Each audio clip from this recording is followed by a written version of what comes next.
All right, I just wanted to quickly give you a heads up about Unit 1 Activity 6.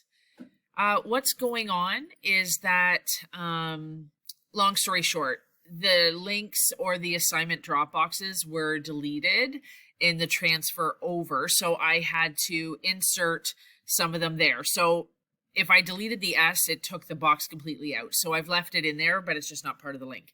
So after you've completed your first practice one, you're just going to click right here to submit that into the Dropbox. And this might show up, but I just wanted to point out that the actual Dropbox shows up.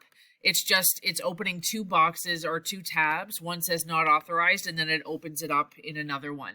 The other option that you do have if you've completed those assignments is to go into the calendar, or you can go into here and submit them into assignments. So just remembering that there's many different ways to do it, but that if you're trying through the content, that it's opening up two tabs. One says not authorized, but the other tab should open up. Hope that helps.